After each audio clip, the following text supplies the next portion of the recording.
not be afraid. Open wide the doors for Christ.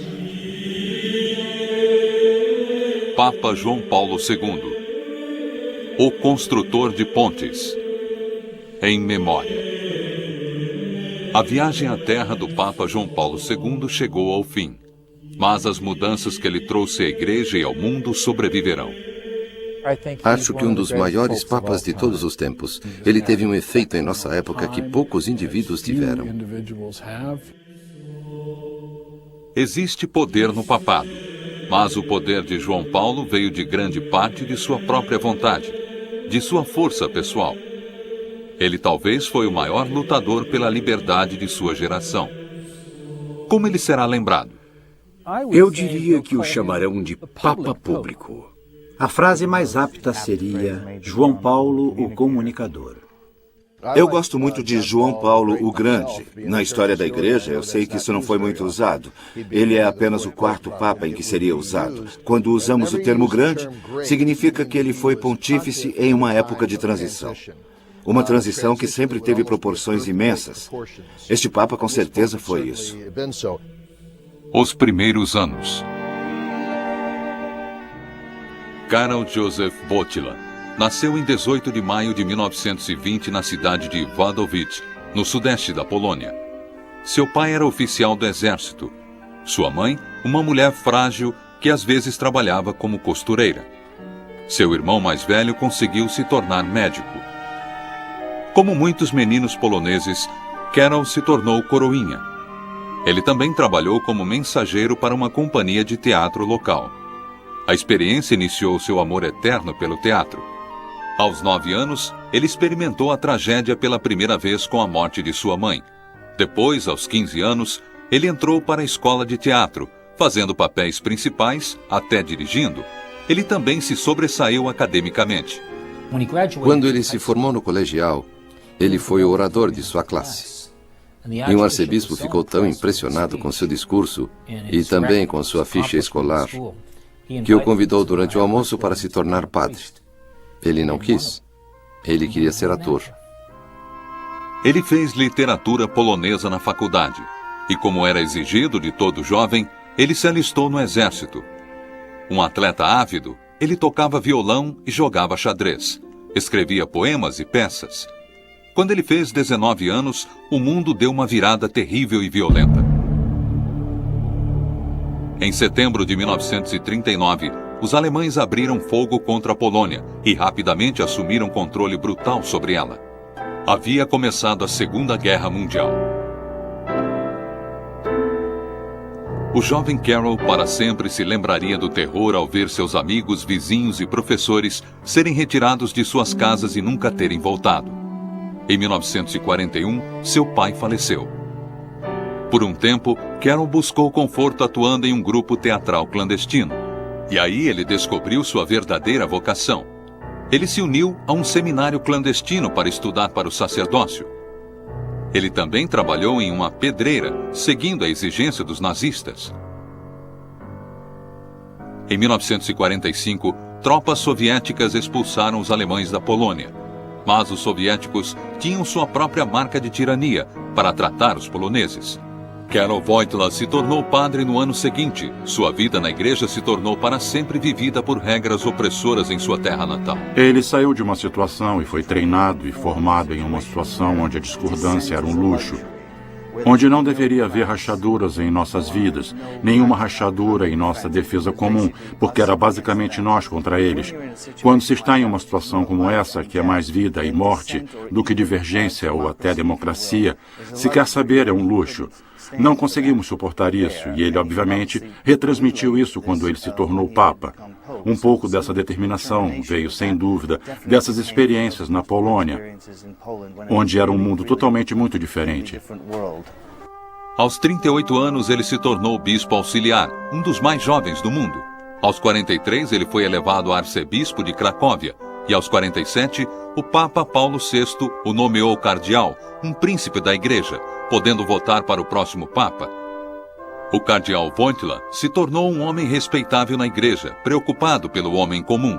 Entre aqueles que ficaram impressionados ao conhecer o cardeal estava Ray Flynn, que mais tarde se tornou prefeito de Boston e depois embaixador americano do Vaticano. Eu o conheci antes de ser Papa. Eu não posso dizer que sabia que ele seria Papa, mas eu sabia que ele era um homem muito especial. Eleição. 1978 foi o ano de 3 papas.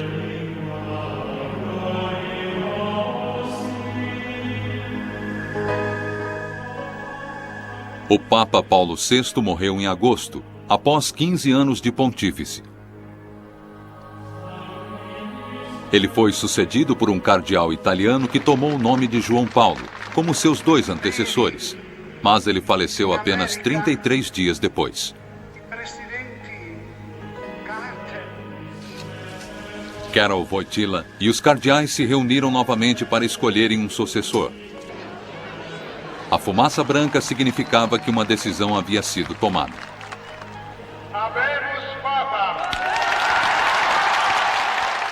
Habemos Papa. Temos um Papa. Isso nós entendemos e de repente ouvimos um nome que ninguém sabia pronunciar e muitas pessoas ainda não conseguem pronunciar se não forem polonesas. Karol Wojtyła. O que é Karol Wojtyła? Não o encontramos em lugar algum. Finalmente percebemos que o primeiro Papa não italiano em 4 séculos e meio havia sido eleito. E ele era de todos os lugares. O que não sabíamos é que efeito profundo em seu país e no mundo esse novo Papa teria.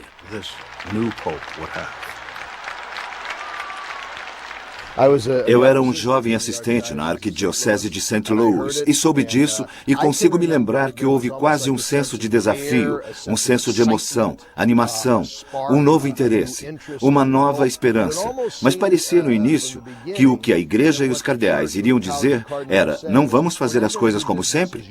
Vai haver algo diferente? Vai haver alguma coisa audaciosa? Vai haver algo desafiador neste novo Papa? As mudanças começaram no dia de sua ordenação. O correspondente Jerry Bowen contou aos telespectadores da CBS o que viu. Mais de 250 mil pessoas se reuniram na Praça de São Pedro para testemunhar o início de um ministério de João Paulo II. Uma comemoração marcada pelo sabor e também pela informalidade internacional. Havia milhares de peregrinos da Polônia vestidos em traje regional e cartazes na praça segurados por libaneses pedindo paz para seu país. Muitos da realeza europeia estavam presentes, como também diplomatas e políticos do Ocidente e do Oriente, incluindo Henryk Jablonski, presidente da Polônia comunista. Como seu antecessor, João Paulo iria governar sem coroa e recebeu no momento uma estola de lã coberta de cruzes. 112 cardeais da igreja caminharam até o trono do Papa para dar ao pontífice, de 58 anos, o beijo da obediência. Mas quando o polonês primaz, o cardeal Stefan Wyszynski, se aproximou, João Paulo levantou para abraçá-lo e depois beijou sua mão, como sinal de respeito pelo prelado sênior. Com voz forte, às vezes vigorosa, que ecoou por toda a praça, o pontífice fez um discurso pela liberdade religiosa, pedindo aos governos que abrissem suas fronteiras, sistemas econômicos e políticos para Cristo, para ele poder servir à humanidade. Grande parte do discurso foi em italiano, mas, em gentileza ao bloco soviético, falou em russo, tcheco, ucraniano, lituano e polonês, pedindo que rezassem. Ele também falou em mais 6 idiomas, inclusive inglês. To all of you who speak English,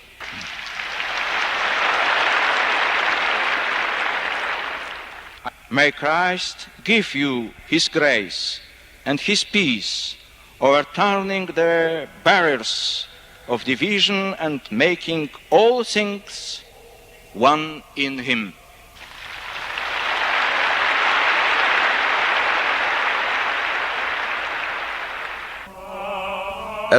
Enquanto os padres se dirigiam para milhares de pessoas na praça para lhes dar comunhão, uma outra fila de fiéis, a maioria da Polônia, recebia a comunhão do novo pontífice, diferentemente de seu antecessor, que queria andar na multidão e era impedido por seus assistentes. João Paulo II desceu vagarosamente os degraus no final da missa para abençoar uma mulher em uma cadeira de rodas e muitos outros peregrinos que ali apareceram. Momentos depois, um buquê foi jogado pela multidão e um garoto o pegou. Vacilando entre o olhar olhar severo de um assistente e o aceno do pontífice. Foi um precedente que houve na cerimônia, pontuada às vezes pela emoção e surpresa. Uma comemoração que centenas de milhares simplesmente se recusavam a ir embora. E 3 horas depois da missa ter terminado, o Papa João Paulo apareceu novamente, dessa vez na janela de seu apartamento, com uma mensagem especial para o pessoal jovem na praça abaixo. Vocês são o futuro do mundo, ele disse. Vocês são a esperança da igreja. Vocês são a minha esperança. A multidão respondeu com entusiasmo e aplausos contínuos, até o Papa dizer: temos que terminar. É hora do almoço, mesmo para o Papa. A voi e al Papa. Novos direcionamentos.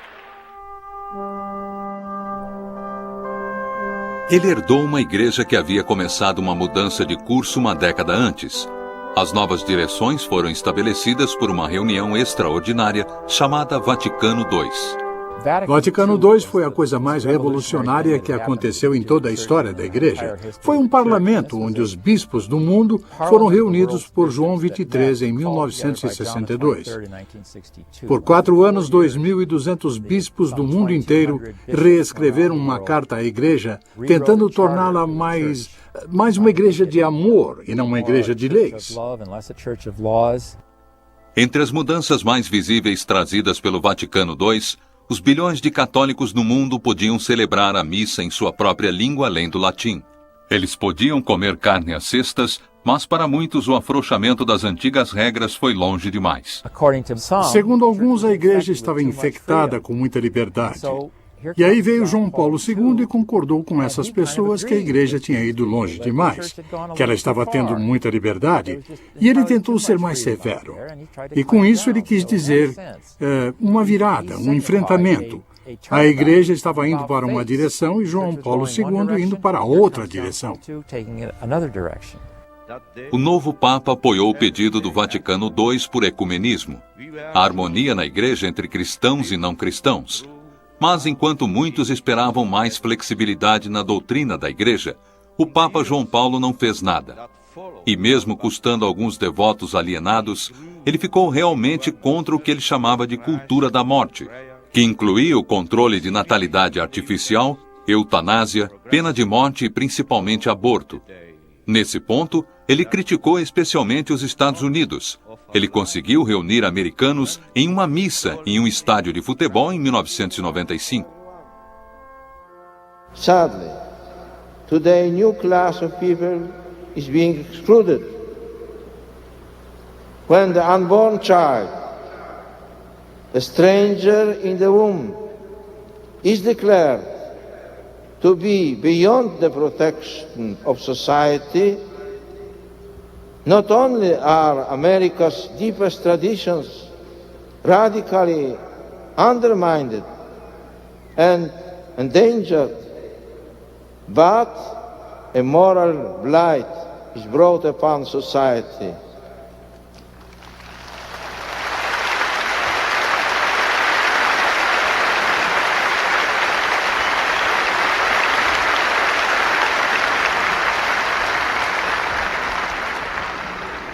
I am also thinking of threats to the elderly, the severely handicapped, and all those who do not seem to have any social usefulness.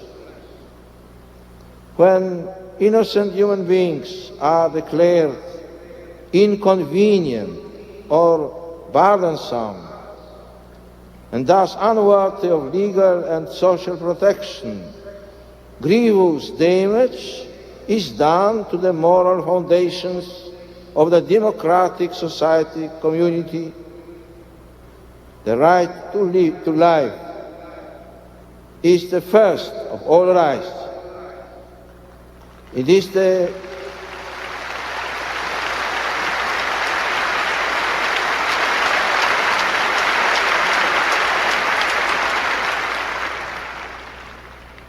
the foundation of democratic liberties and the keystone of the edifice of civil society. Both as Americans and as followers of Christ, American Catholics, must be committed to the defense of life in all its stages and in every condition. Não reverenciado pelos críticos da esquerda ou da direita, ele confundiu aqueles que tentaram rotulá-lo como conservador ou liberal. Ele foi um homem que desafiou essas categorias, porque ele só pode ser compreendido primeiramente como um discípulo cristão. E como discípulo que vê tudo através das lentes teológicas, simplesmente não se presta a essa categorização convencional de direita e esquerda. Ele insistiu para que seu clérigo também visse as coisas através de lentes teológicas e não de políticas. Acho que ele conseguiu ver uma linha divisória entre religião e partidários políticos. Religião, moralidade, ética têm um grande lugar na política e ele não estava prestes a negar isso. Onde ele riscou a linha estão os partidos políticos. Vendo o trabalho legislativo como muito dividido, ele ordenou que os padres saíssem do governo. Para o padre Robert Drinan, de Massachusetts, significava deixar sua cadeira no Congresso.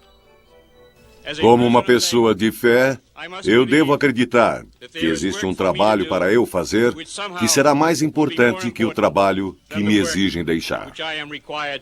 Vou me encarregar desta nova peregrinação com dor e com orações. O Papa se ocupou de seus próprios políticos.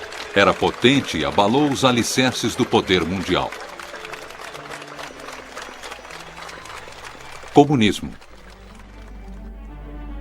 Meses após sua nomeação, João Paulo voltou à Polônia para a primeira viagem papal já feita a um país comunista. Foi quase impossível para o governo polonês comunista dizer ao povo polonês que não podiam receber a visita do Papa. Eles fariam uma revolução se não pudessem ver um Papa polonês na Polônia. Para o comunismo na Polônia, foi o início do fim. Gorbachev me disse: o grande erro do comunismo foi permitir que João Paulo II fosse à Polônia logo após se tornar Papa, porque quando ele foi para a Polônia, isso só uniu o povo da Polônia. 3 milhões de poloneses, 2 vezes a população de Varsóvia, saíram para dar as boas-vindas a ele. A Praça Vitória da cidade se tornou uma catedral a céu aberto para a missa. Entre as testemunhas estava o correspondente da CBS, Tom Fenton.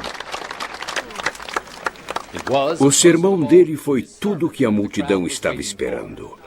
Católicos poloneses, vivendo sob o comunismo, estavam acostumados a falar em código e compreendiam alusões feitas. Não tiveram problemas em compreender os desafios do Papa, a um governo que promovia o ateísmo e tinha discriminação contra a Igreja.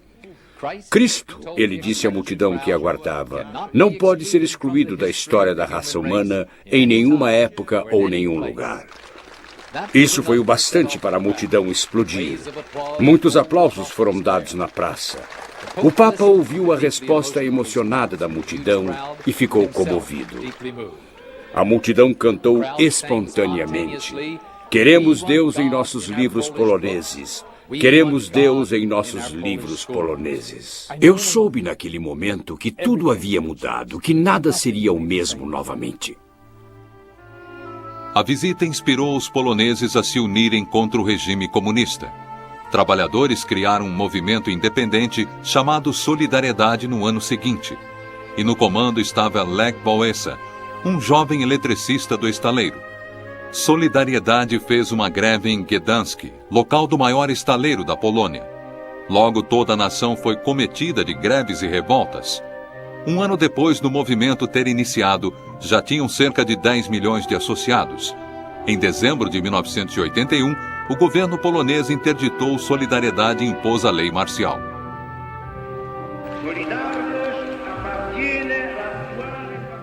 Mas João Paulo II mostrou seu apoio ao movimento, denunciando a falsa paz dos regimes totalitários em seu discurso no Ano Novo. Na Praça de São Pedro, multidões se reuniram e gritaram por liberdade.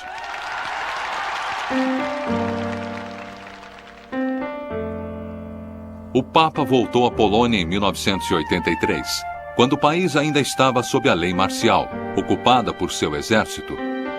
Em uma época que as esperanças do povo da Polônia estavam enfraquecendo, a visita do Papa renovou a fé na causa deles.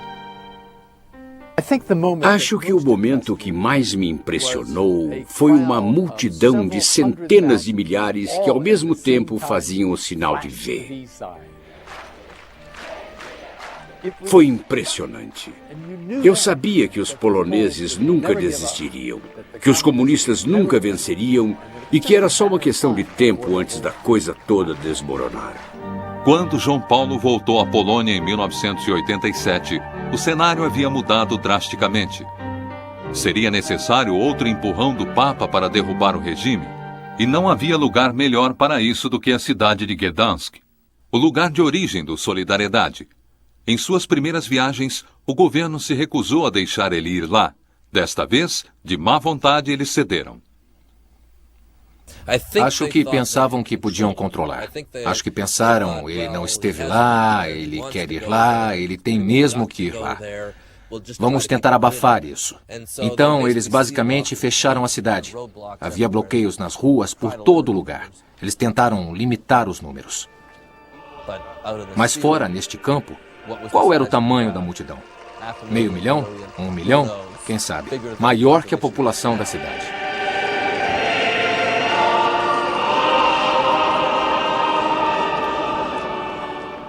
Era quase como se a futilidade do Estado polonês tivesse sido demonstrado em contraste com o poder do povo sendo expressado naquela missa.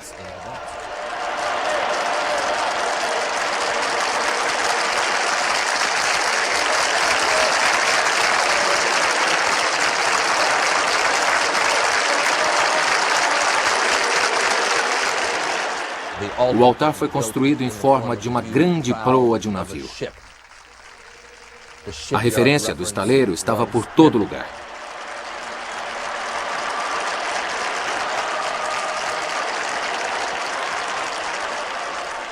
Ele foi um papa que sempre entendeu o poder da imagem, entendeu o poder da televisão.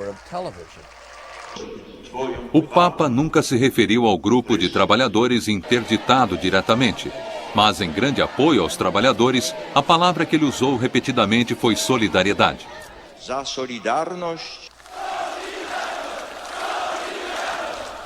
Esse era o final da tirania comunista da Polônia.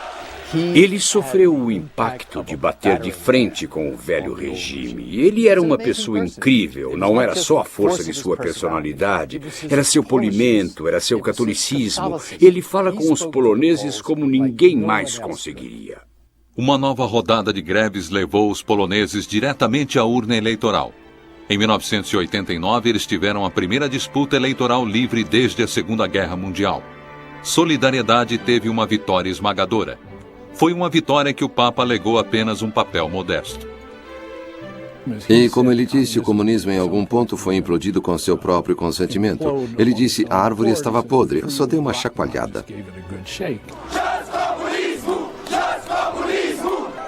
A chacoalhada que ele deu na Polônia ecoou através dos países da Cortina de Ferro. Na coligação oriental, as pessoas começaram a perguntar se os poloneses conseguiram se reerguer, por que não nós? O fato é que eles poderiam, e eles conseguiram. Pouco tempo depois da maior árvore ter caído, a bandeira soviética foi baixada no Kremlin pela última vez. Em 1998, ele tentou balançar os postos avançados comunistas no hemisfério ocidental. Ele fez uma viagem sem precedentes a Cuba. Diferente da recepção fria que ele teve dos oficiais poloneses, ele foi bem recebido por Fidel Castro. O governo ateu de Castro permitiu que o Papa fizesse missas ao ar livre. As primeiras missas públicas permitidas por lá em 40 anos. Castro esperou e conseguiu a denúncia do Papa sobre o embargo americano contra Cuba. Mas ele também disse ao líder comunista para melhorar os direitos humanos e afrouxar as rédeas da Igreja Católica do país. Ele queria dar abertura a Cuba da maneira que deu à Polônia. Ele teve sucesso, teve muito sucesso no dia da grande missa. Eu estava na multidão. Havia um cubano mais velho ao meu lado que falava bem inglês. Ele não falou isso na câmera, mas ele riu e disse, Acho que ele falava do governo cubano. Cometeram o maior erro da vida deles em deixar ele vir aqui. Eu disse, por que está dizendo isso? Ele respondeu, porque o gênio saiu da garrafa e não podem colocá-lo de volta. Os pobres. Um ardente adversário do comunismo, o Papa João Paulo II encontrou falhas profundas também no capitalismo. All of humanity must think of the parable of the rich man and the beggar. Ele pegou países ricos e os comparou ao homem rico da Bíblia que ignorou as necessidades do mendigo Lázaro. O homem rico foi julgado desprezível, não por sua fortuna, mas por seu comportamento. Nowhere does Christ condemn the mere possession of earthly goods as such. Instead, he pronounces very harsh words against those who use their possessions in a selfish way, without paying attention to the needs of others. Ele pediu às nações ricas para perdoarem as dívidas de nações em desenvolvimento. We cannot stand idle by, enjoying our own riches and freedom. If in any place the Lazarus of the 20th century stands at our doors. O apoio ao pobre foi o motivo de mais de 3 dúzias de viagem à América Latina, uma região que ele visitou mais que qualquer lugar, tirando a Europa. É a casa de metade de todos os católicos. E o Brasil é conhecido por ter mais católicos que qualquer outro país. O Brasil sofre há muito tempo de uma enorme desigualdade entre o rico e o pobre. Toda vez que ele foi lá, ele fez questão de parar em algumas das piores favelas do país. Ele condenou o governo pela maneira que tratava os mais necessitados. Em 1980, ele deixou seu anel de cardeal em uma comunidade de favela como lembrança de seu amor pelo pobre. O Santo Padre. Suas viagens em países da língua espanhola foram sempre politicamente incômodas.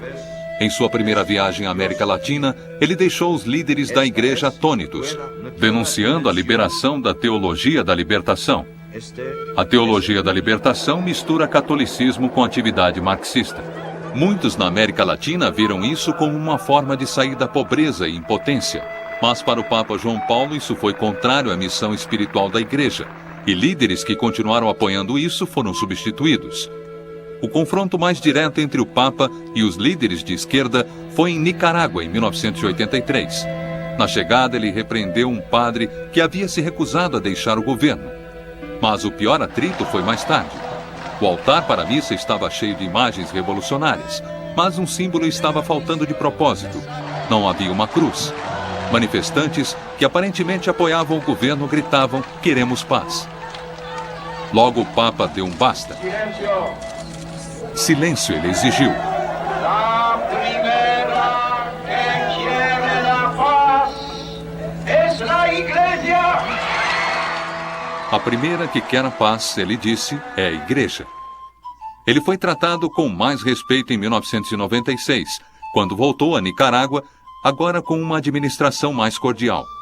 Durante seu legado, a Igreja Católica enfrentou competições crescentes com o domínio protestante da América Latina. Mas boas-vindas calorosas eram uma norma em países de língua espanhola e em comunidades de língua espanhola. Em resposta, ele sempre pedia um compromisso maior com a igreja. Foi isso que ele disse aos devotos de San Antonio, Texas. Me llena de gozo el saber que el número de los sacerdotes, religiosos y religiosas hispanos va en aumento, pero aún son necesarios mucho más. Jóvenes hispanos, ¿sentís la llamada de Cristo? Familias hispanas, ¿estáis dispuestas a entregar vuestros hijos al ministerio de la iglesia? ¿Rogáis insistentemente al dueño de la mies que envíe operarios a su mies? Cristo necesita operarios que trabajen en la abundante mies de la comunidad hispana y en toda la iglesia. Dor e perdão. Foi um momento que chocou o mundo. Em maio de 1981, o Papa foi baleado na Praça de São Pedro. Enquanto a multidão olhava horrorizada, ele era retirado do local. Um homem turco foi preso imediatamente pelo crime. As pessoas do mundo inteiro rezaram para a recuperação do Papa. E para continuar vivo, João Paulo tirou forças de sua fé. Ele foi poupado.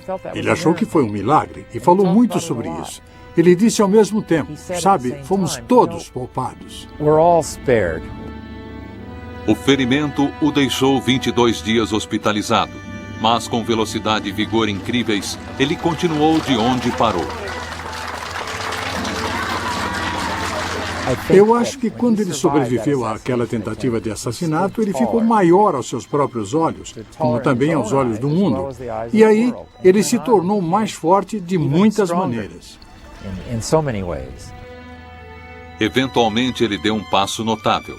2 anos após ser baleado, o Papa João Paulo viajou até a prisão para encontrar o atirador, rezar com ele e o perdoar. O embaixador Flynn falou depois com o Papa sobre a visita. E ele disse, Cristo morreu na cruz por nossos pecados. Mas sempre precisamos perdoar. Precisamos perdoar e esquecer. E cada dia é um novo dia aos olhos de Cristo. O Papa Público.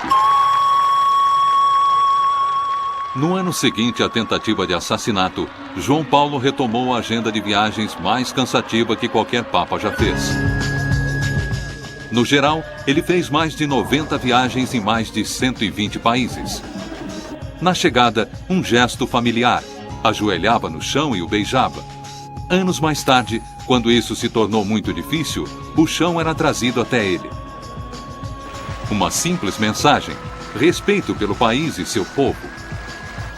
Sua ligação com essas pessoas era emocionante de testemunhar. Se você falar com as pessoas que estavam nessas plateias imensas, é sempre incrível ouvir a mesma resposta de pessoas do mundo inteiro. Em uma multidão de centenas de milhares de pessoas, elas falam, eu senti que ele estava falando só comigo. Senti que eu era a única pessoa que estava lá. Ele só aumentava essa sensação de ser um homem sagrado, um homem em contato com o divino, não em um sentido arrogante, exclusivo. Sua mensagem básica é, você aí, também pode ser, venha comigo, você também estará em contato com o divino, pode ser sagrado. Em suas aparições públicas havia eletricidade no ar. Dava para sentir, dava para ouvir. Sentia-se algo se movendo no ar. Havia intensidade quando ele se aproximava. Era como uma onda. Quando ele eventualmente chegava, digamos, em um estádio de futebol, era como se o time estivesse entrando em campo, mas de uma maneira calma. Ele nem tinha que aparecer pessoalmente para tocar a multidão. Desde o início, ele entendeu o poder da televisão.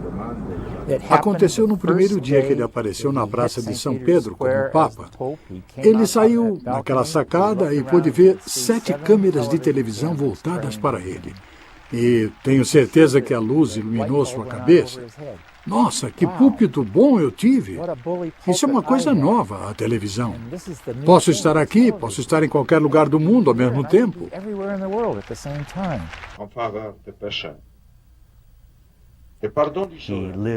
Ele viveu em uma era em que a mídia das comunicações explodia.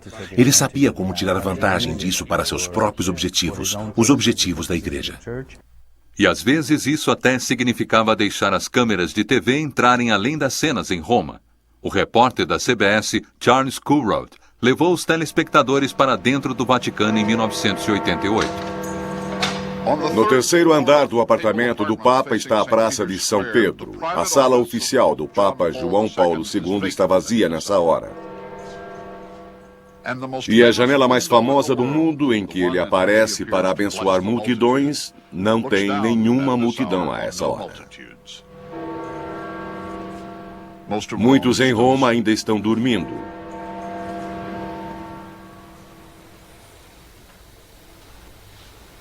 O Papa está acordado e sozinho. Ele está na capela na frente do corredor de seu quarto, em que ele parece estar em um diálogo particular intenso com Deus.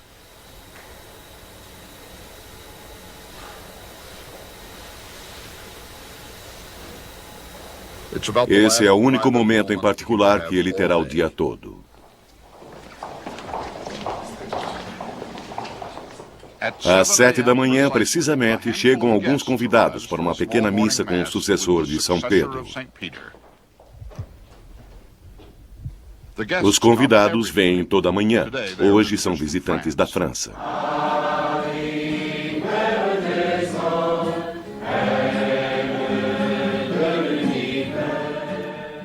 Esta é uma experiência única na vida para muitos deles.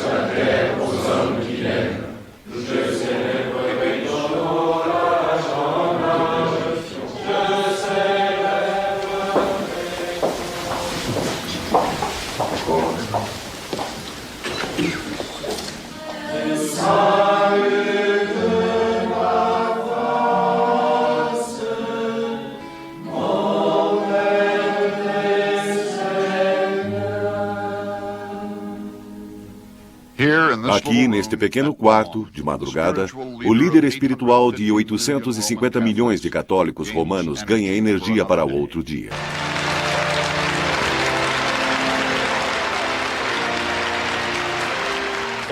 Já há 10 anos, João Paulo os recebe e abençoa seus fãs. Ele é um superstar.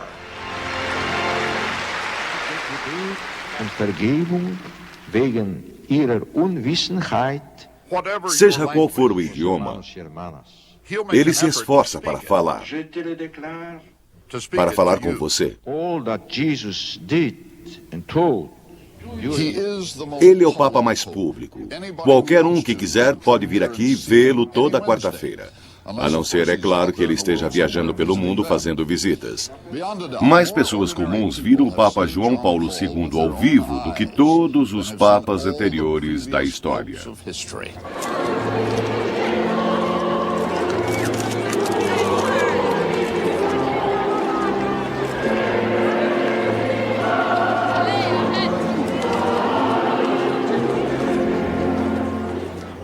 Seus modos são gentis, mas sua mensagem é forte. Fé, obediência, dedicação.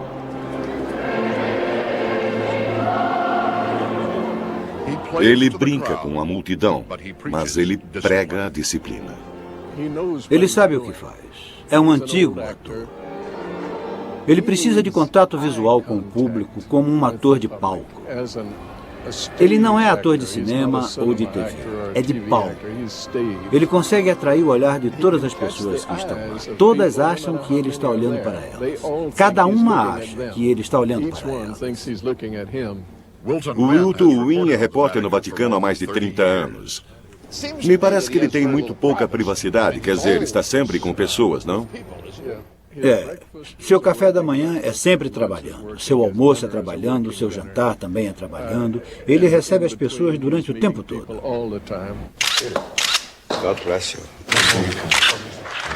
Acho que o Papa é visto em muitos lugares como um conservador muito duro, até um homem rígido. Para ele, governar a Igreja Católica não é um concurso de popularidade. Ele tem que se prender ao que é certo, ao que ele acredita que é certo e verdadeiro, mesmo que isso signifique perder todos os católicos do mundo. Ele é, quando se trata de carisma, uma força irresistível, e quando se trata de doutrina, um objeto fixo. Aí vem o Papa. Eu espero nesta fila um pouco nervoso, sabendo que o Papa raramente concede entrevistas. Eu penso, vou conseguir encantá-lo, conversar um pouco. Na verdade, até ensaio as perguntas. E quantas relações do Vaticano com o terceiro mundo, Sua Santidade? Coisas do tipo. E ele também dá um pequeno pacote marrom a todos. É um terço. E aí está ele. A gente se pega rindo bobamente. É isso que acontece. Jornalista SBC. We are doing a documentary, Father, on the Vatican, trying to understand the Vatican. About Vatican. Peace. Thank you. You are English. American. Yes, and we are doing 48 hours in the Vatican, very intensely. Yes. 40 hours. Yes. 40 hours. Thank you. God bless your activity. E isso foi tudo. Ele se foi. Nós não o encantamos. Ele nos encanta. América. O Papa João Paulo encantou milhões de americanos, mas seu relacionamento com os Estados Unidos não passou de algo simples. Durante sua visita por lá, ele cruzou muitas vezes com dissidentes, às vezes com não católicos e também de dentro da igreja. Em sua primeira viagem para lá, uma freira fez um pedido em público pela ordenação de mulheres. Eu peço, Sua Santidade, que seja aberto e responda às vozes das mulheres deste país que têm o desejo de servir na igreja como membros realmente participantes. E aí ele disse a ela, porque ele foi avisado que a madre faria esse depoimento, ele falou com ela e a lembrou que a Virgem Maria não era um membro da hierarquia. Em 1987, em São Francisco, ativistas da AIDS e direitos dos gays receberam o Papa com demonstrações. Eles criticaram a posição da igreja sobre o comportamento homossexual, avisando que a igreja não estava tendo nenhuma compaixão com as vítimas da AIDS. Na época, muitos tinham medo de arriscar a vida apenas tocando alguém com AIDS. Com um gesto, o Papa João Paulo II se referiu aos dois medos. Havia um garotinho que estava na igreja que havia pego AIDS através de uma transfusão. O Papa o abraçou. Também era um sinal de crítica. Não importa como se contraiu essa doença. Queremos ter compaixão. Era difícil para muitos aceitarem essa compaixão. Ele fez isso através do garotinho. Só teve um modo dele tocar as pessoas nos Estados Unidos, um país que ele visitou por muitas vezes, como lembra Bob McNamara. Ele era apenas um homem, mas, como mágica, por todo lugar que o Papa João Paulo II visitou neste país, nas ruas, nos estádios, havia multidões de centenas de milhares. Em 5 visitas à América em 2 décadas, o Papa João Paulo viu 20 cidades e 4 presidentes. Muitas pessoas só conseguiram vê-lo de relance, mas muitas ficaram bastante comovidas. Nunca cheguei tão perto de um papa. Ele é uma grande personalidade e ele tem um magnetismo que não se encontra em nenhum lugar. Mas com todo o clamor das multidões, algumas das últimas lembranças ficaram em um lugar muito pequeno. A minúscula Igreja Católica de St. Patrick, bem no coração de Iowa. Ele entrou na igreja, me deu um abraço e perguntou se eu era irlandês. O que disse a ele? Eu disse que não sabia. Bob Mulvihill Jr. tinha 9 anos. Era coroinha no dia em que o Papa João Paulo foi à igreja em 1979 para uma missa. Quando o Papa passou pelos bancos, Jennifer Mulvihill tocou sua mão. Eu ganhei isso. É de ouro. É mesmo. Um presente do Papa. Ele me deu. Ela estava feliz. Foi muito emocionante? Foi legal conhecer ele. Ele era tão normal, por ser tão importante, que fez eu ficar orgulhosa de ser católica. E fazer parte da igreja e parte dessa comunidade católica. Isso nunca será tirado de mim. Essa recordação e esse orgulho de ter estado lá. Ele passou apenas 1 hora nesta pequena igreja do interior, mas o Papa parecia quase relutante em ir embora. Foi demais. Acho que nunca fiquei tão emocionada. Foi uma coisa maravilhosa. Foi um momento inesquecível, porque ele veio aqui e disse: vocês são uma comunidade rural, vocês são administradores da terra, vocês fazem o que fazem porque adoram o que fazem. E estão fazendo um bom trabalho.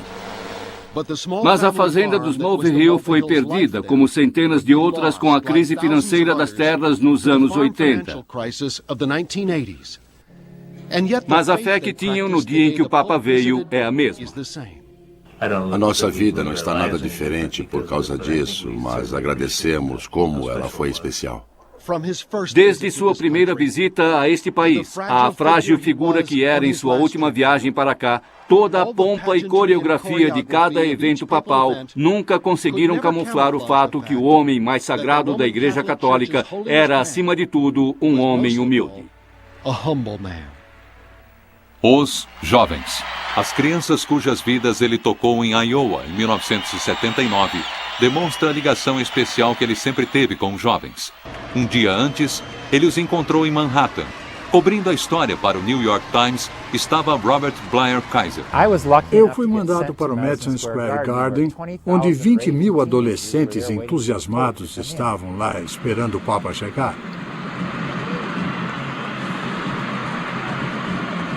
Ele veio num Jeep, um carro aberto. Ele parecia um campeão de boxe peso pesado. Ele parecia o Rocky. Deu a volta pela frente do auditório e eu pensei, esse sujeito tem presença. Eu já sabia que ele tinha sido ator amador na juventude, na Polônia. Ele estava interpretando o papel agora. Ele era o Papa. A garotada o adorou. O sentimento era mútuo.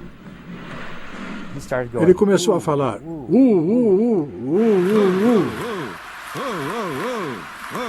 E eu descobri depois que isso era nossa, em polonês. Today, this is a garden of life, where young people are alive. Acho que foi nesse momento que ele percebeu que a garotada poderia ser de grande ajuda para ele levar sua mensagem católica. Alive with hope and love. Alive with the life of Christ. Essa visita inspirou uma nova maneira de conectar jovens católicos. O Dia Mundial da Juventude acontece periodicamente no mundo todo. Este foi em Denver, em 1993. God bless the young people of the World Youth Day. Os organizadores esperavam 50.000 e teve quase 400.000. Foi quase como se João Paulo II fosse um superstar, só que ele não era um astro do rock. Ele é um homem, um líder religioso que fala a verdade para eles. Acho que ele tem uma química com os jovens.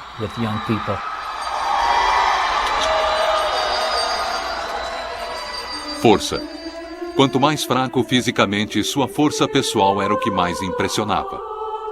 Eu me lembro, em Sarajevo, ele saiu de um carro e parecia muito frágil e a multidão estava bem próxima. Ele saiu e foi direto para a multidão e chegou perto deles. Dava para ver que estava fisicamente abatido e também, psicologicamente, ele estava muito mal. Ele tirava energia de si mesmo, havia uma interação de energia. Ele estava aguentando firme, isso me tocou para sempre. Assim que ele se aproximava em algum lugar das pessoas, ele era um outro homem. O construtor de pontes. Um legado persistente dele será sempre se esforçar para unir as pessoas. Ele sempre achou que os padres, religião, a igreja, principalmente o papado, deve unir as pessoas, deve ser uma ponte. Muito de seus esforços e em algumas de suas melhores viagens foram destinadas a transformar esse princípio em prática. Ele rezou com o arcebispo de Canterbury para ajudar a ponte do Golfo que foi aberta quando Henrique VIII era rei da Inglaterra. Ele se tornou o primeiro Papa que visitou a Grécia em quase 13 séculos.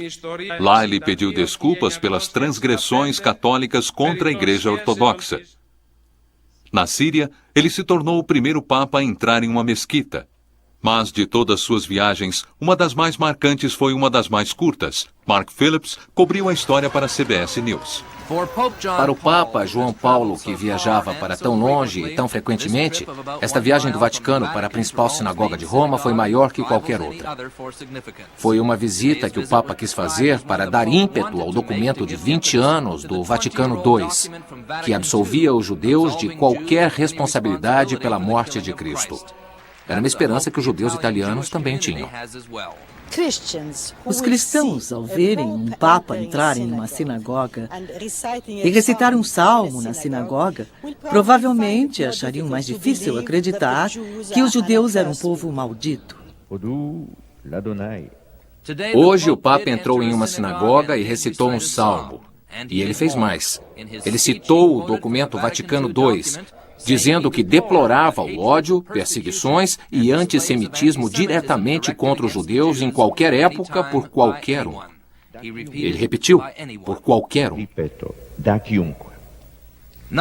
Ele não foi só o primeiro Papa a visitar uma sinagoga, mas este templo foi construído no local de um antigo gueto judeu romano, um gueto estabelecido pelo papado no século XVI. O chefe rabino de Roma, Elio Toaf, preside uma comunidade que viveu os caprichos dos papas por séculos, e esses caprichos nem sempre foram gentis. O rabino Toaf chamou a visita de um gesto destinado a ficar na história, um ponto de transformação na política da igreja. O monumental nesta visita é que ninguém esperava que 2000 anos de história pudesse mudar em uma tarde. Mas este é um papa dado a grandes gestos. E pela visão da comunidade dos judeus romanos, este é um gesto que não magoa.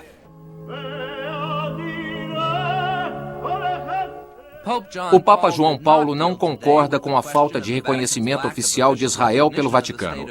Porém, este foi um dia em que o bispo dividiu um lugar com o chefe rabino da comunidade judaica mais antiga da Europa. Foi uma tarde para se arrepender dos pecados do passado e ter esperança para o futuro. Para muita gente aqui, isso era o bastante. 4 anos mais tarde, outro esforço sem precedente para curar as feridas. Foi uma das coisas mais revolucionárias que ele fez. Em 12 de março de 2000, ele assumiu sua famosa meia-culpa. Foi uma bela cerimônia para pedir perdão pelos pecados da própria igreja. O Papa João Paulo II chamou de o Dia do Perdão. Nós perdoamos, ele disse, e pedimos perdão. Foi a primeira vez nos 2000 anos da história da igreja que um líder pediu perdão em público por atos cometidos em nome da fé. Vestidos em suas batinas roxas, os cardeais leram os atos de contrição. Eles mencionaram violência a serviço da verdade, se referindo às viagens que aconteceram durante as cruzadas, as inquisições e a conversão forçada do povo nativo. A confissão, o Papa João Paulo disse, não acarreta julgamentos. Isso, ele adicionou, é apenas Deus que faz. Foi uma ação extraordinária, mas também foi um prelúdio para uma viagem histórica dias depois para a Terra Santa. O que me tocou mais que tudo foi Yad Vashem, em Jerusalém. Ele foi ao memorial do Holocausto e andou por tudo, naquele chão de granito que estava gravado todos os nomes de todos os acampamentos de morte. Ele passou por lá e acendeu a chama, que é o gesto simbólico que se faz quando se é uma visita importante. Quando ele passava por lá, dava para sentir o peso daquele lugar, da coisa terrível que ele representa, e ele estava carregando tudo isso, e não era porque era um homem frágil. No dia seguinte, ele foi ao Muro das Lamentações e fez uma oração no muro. Esse gesto e o caminhar lento pelo chão de granito preto, eu acho que conseguiu unir mais os cristãos e os judeus, não apenas os católicos, mas cristãos e judeus do que qualquer outra coisa. Talvez a grande tentação do século XX tenha sido o fato de termos esquecido de Deus. Isso significa que o século XX foi o século das maiores matanças, das maiores tiranias, das maiores repressões conhecidas pela humanidade. Ele perguntou, por quê? Porque nos esquecemos da ética, da dimensão religiosa da humanidade. Precisamos restabelecer isso e eu preciso de toda a ajuda possível. Preciso da ajuda da comunidade judaica, preciso de ajuda da comunidade islâmica e preciso da ajuda da comunidade dos cristãos não católicos. É hora de nos unirmos e dizermos: as religiões diferentes não são inimigas. Temos um inimigo em comum: a falta de religião. No geral, o Papa João Paulo II foi, na verdade, o antigo nome latino do pontífice, Pontifex Maximus, o grande construtor de pontes. Legado. Isso foi uma esperança que durou 2 milênios. Sua mensagem principal chegou ao auge com o ano do jubileu. O ano 2000 não foi apenas uma simples virada no relógio. O ano 2000 representou o aniversário de 2000 anos de Jesus Cristo. Deus se tornou homem. E é esse o programa dele. Ele é o pároco de Cristo na Terra. E todos esses padres, todas as freiras e todos os bilhões de católicos do mundo são outros cristãos. Este Papa fundou uma igreja e deixou para trás uma que foi profundamente mudada. Acho que talvez a coisa mais importante que ele foi para todos nós, privilegiados de estarmos vivos durante seu pontificado, é uma grande testemunha, uma grande inspiração. Uma história humana extraordinária que, eu acho, investigou seriamente, abriu a questão de Deus da condenação religiosa de uma maneira poderosa para pessoas que não perguntavam isso há muito tempo. Acho que é um dos maiores papas de todos os tempos. Ele realmente andou pelo mundo inteiro, incentivando não apenas os líderes principais, os primeiros ministros, os presidentes, os reis e a elite de todos os países a cumprirem com seus deveres da melhor maneira e fazer um mundo mais pacífico. Ele incentivou o povo em geral a fazer o mesmo. Este foi um Papa que viveu em um mundo e trabalhou incessantemente para deixar para trás um melhor.